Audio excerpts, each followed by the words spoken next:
And it's really been just, Poppy, the last couple of years, maybe 2.5 to 3. This is a picture of just one out of several lakes. Reservoirs look like this, too. Just dwindling water.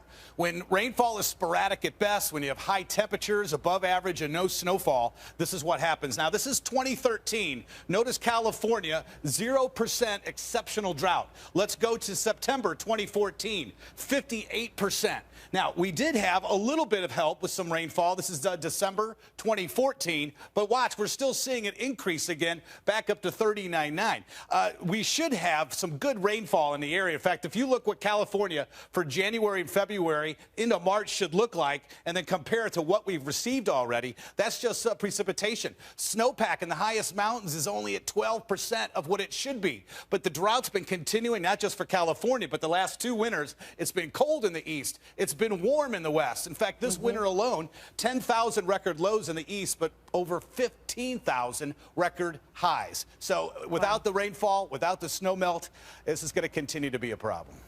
All right. Thank you so much. And when you look at those pictures, they really speak for themselves, painting a grim picture of a state slipping very much into a dangerous situation. Look at that.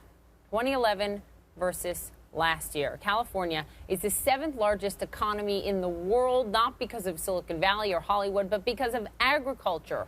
Virtually all of the almonds, artichokes, lemons, pistachios, and processed tomatoes grown in the U.S. come from that state's Central Valley. Let me bring in Jay Familietti, who's a senior water scientist at NASA's Jet Propulsion Laboratory, also professor of earth science at UC Irvine. Thank you for being here. You've written a lot about this, most recently an op-ed in the LA Times that got a lot of attention. You call water the new oil. That's how important this situation, how dire it is in California right now. That's right. It is pretty bad.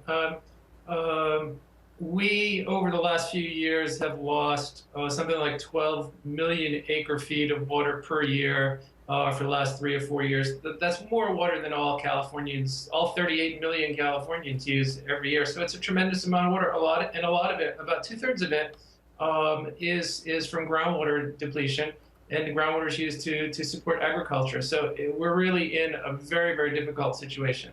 So what can you do? Because what the farmers are doing there, because they have to provide for their crops, is that they're drilling up all of this groundwater. And up until very recently, there was nothing to regulate how much they could take, and it's harder to, it gets depleted at some point.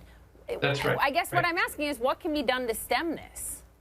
Well, we did in California pass new legislation, thankfully, and what an upside of the drought is that we're able to get this passed. And that legislation hopefully will help slow the flow.